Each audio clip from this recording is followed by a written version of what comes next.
Українське незалежне радіо.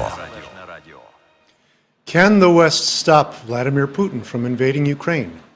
What strategic interest does the United States have in this former Soviet republic? Tonight, I discuss the current showdown between Russia and the West over Ukraine and why it matters to America. I'm Dan Terletskyy, and this is Ukraine Watch. Good evening. Why should Americans care about Ukrainian democracy? There is no question that the American public is weary of war. Over the last 20 years, thousands of American young men and women have been injured or killed in Afghanistan. Hundreds of thousands have come home with PTSD. Americans may be asking the question, why should we risk American lives to protect a country thousands of miles away? The answer seems to be, we won't. The Biden administration has already made it clear the United States does not intend to send American forces to Ukraine to confront the Russians should they invade. However, this politically divisive time in American history, consequential politicians on both sides of the aisle are unified in their view that should Vladimir Putin's dangerous gambit escalate to an all-out invasion of Ukraine, Russia should face crippling sanctions. Also, along with other European allies, the US government has made significant efforts in arming the Ukrainians. We may see the largest conflict in European soil since World War II. For this reason, certainly, Ukraine matters. If the United States were to surrender to Vladimir Putin's demands and roll back NATO and abandon Ukraine, the fallout would not just be limited to the destruction of Europe's largest country and over 44 million people falling under authoritarian rule. It would be much greater than that. Detractors argue that simply protecting democracy in a foreign country may not be enough to justify the United States focusing a significant part of its defense apparatus on helping Ukraine. But what's at stake here is not just one foreign country's democratic government and the lives of millions of citizens. Ukraine is the front line, and it's a vital contributor to Europe's defense architecture, aimed at deterring Vladimir Putin's aggression and preventing war between Russia and the West, including the United States. Although Ukraine is not a NATO country, and therefore the United States is not obligated to defend it from invasion pursuant to the NATO treaty, American soldiers would be called up to step in on behalf of NATO members, countries like Poland, for example, that border Ukraine, should the conflict spill over further west. The foreign minister of Lithuania recently told CNN, quote, "When we talk about the possibility of war in Ukraine, we have to understand, especially those in Europe or in the broader West, that it's not just a war against Ukraine. The war of Europe will be fought in Ukraine." He went on to say, it's in every country's interest to support Ukraine so that it can fight off a possible invasion that would be on the European border.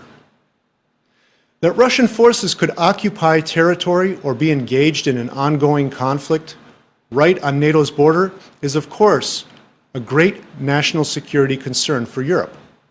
But it matters to the United States as well. Because should the conflict spread further, into Poland, for example, NATO would be directly tested because that country could invoke NATO's famous Article 5, requiring other alliance members to protect one another if one is the victim of the attack. Although Russian military forces surpass that of Ukraine, its ability to defend itself has significantly increased since Putin annexed Crimea in 2014. This includes numerous war-hardened battalions that have been successful in containing Russian forces in the Donbass for 8 years now. Surrounding Kyiv is one thing, but maintaining an occupation in a country roughly the size of Texas, with a population that is extremely hostile to Moscow, is entirely another. This will not be an easy war for Russia. The risk of great war is indeed real. This is precisely why officials in non-NATO countries like Finland have signaled that Russian attack on Ukraine would provoke a discussion in countries like Finland and Sweden regarding future NATO membership. Europe certainly takes that threat of Russian aggression seriously. The reason for this is clear. After all, a non-NATO member would consider joining the alliance because of the expectation that other NATO members, including the United States, will assist it, as well as any other allies. Georgia and Ukraine understand this reality all too well. Both sought membership as their governments began moving further from Moscow's sphere of influence, and both found themselves victims of Russian invasion. Strategically, Ukraine is a buffer between Putin's authoritarian regime and the West. And until recently, the same could be said of Ukraine's neighbor to the north, Belarus. Even though, like Russia, Belarus is a brutal dictatorship, there was an expectation in the West that its strongman president Lukashenko would not allow Belarus to be used to attack another country. However, most likely in part as an effort to preserve his own power, Lukashenko has allowed Belarus to de facto be taken over by the Kremlin, and he has endeavored to help Putin in his efforts to try and destabilize the West. The consequences of this shift have been serious. Last summer, Lukashenko orchestrated a migrant crisis on his border with the EU, pushing an influx of tens of thousands of immigrants from other parts of the world into Poland. He diverted a passenger plane on its way to Lithuania from Athens in order to arrest a Belarusian opposition activist and journalist, as well as his girlfriend. Last year, as Lukashenko sought re-election for his sixth straight term in office, he faced massive anti-government protests that he suppressed with extreme violence. Now, Belarus has joined Russia in threatening Ukraine and has already participated in a cyber attack against Kyiv. According to Western intelligence, Russia has also poised itself to attack from Belarus. It has already moved thousands of soldiers and equipment into that country near its border with Ukraine, only a few hours' drive from Kyiv. And Lukashenko has stated Belarusian forces may join the Russians in fighting Ukraine. There are also economic consequences to a Russian invasion of Ukraine. Europe gets 40% of its gas from Russia. It's winter. Gas prices are high. A Russian invasion of Ukraine would also stress global supply chains, feeling the effects of the pandemic. American maritime security experts are also concerned about a possible Russian invasion of the port of Odessa from the Black Sea. Approximately 80% of Ukraine's trade goes through this port, and it's one of the world's biggest suppliers of wheat and corn. The current standoff has already driven grain prices higher, and a complete shutdown of the port would increase demand from other global suppliers. Although invasion might be imminent, Western diplomats may still be operating under the hope that a Russian invasion of Ukraine is not inevitable as diplomatic efforts continue. However, is it realistic to believe that as long as Vladimir Putin is head of state in the Russian Federation, this threat to Ukraine and the West will remain? The threat of war is not the only thing in Putin's arsenal. A Russian cyber attack last spring created a gas shortage in America's East Coast. Notably, the Russian FSB announced last month in the midst of Russian negotiations with the US over Ukraine that the hackers responsible for the gas pipeline cyber attack were arrested. Why this is important is because the Russian government communicates through its media. Putin's regime exercises total control over Russia's information space. This was clearly a signal to the United States that if Russia gets what it wants, it may stop cyber attacks on American infrastructure.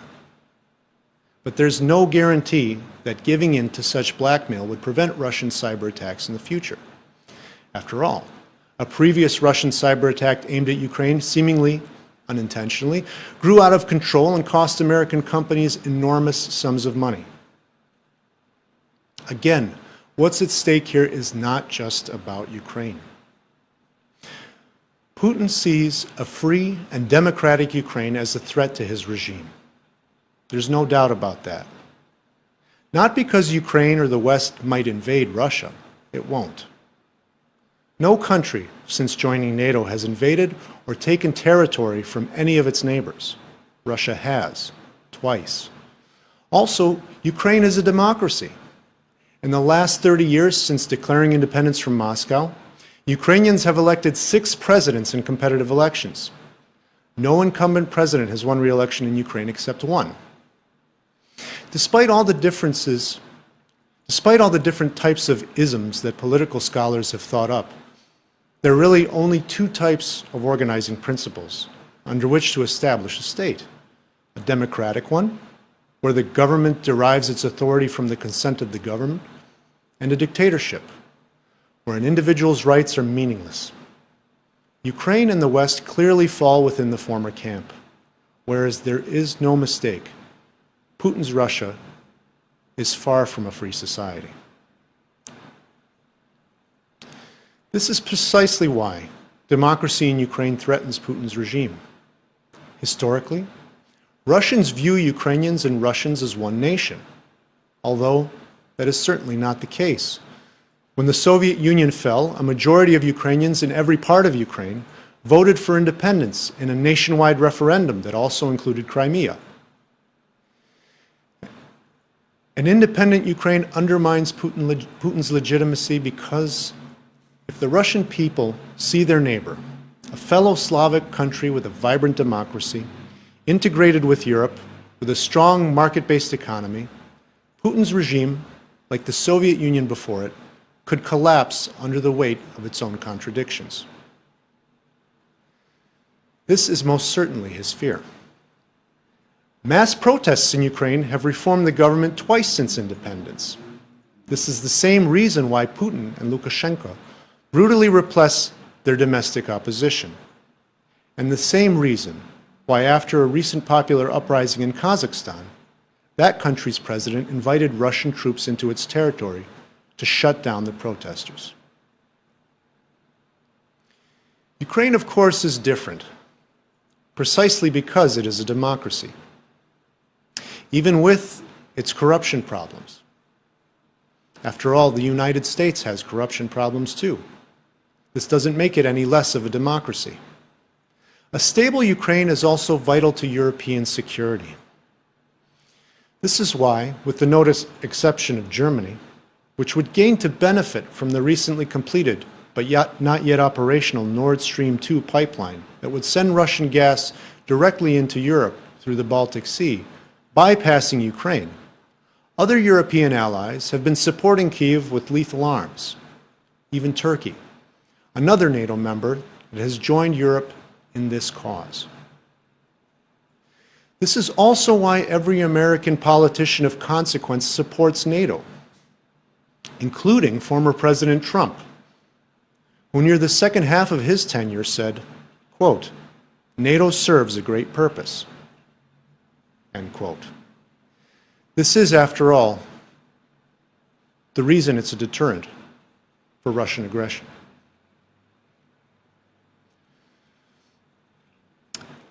Putin has famously repeated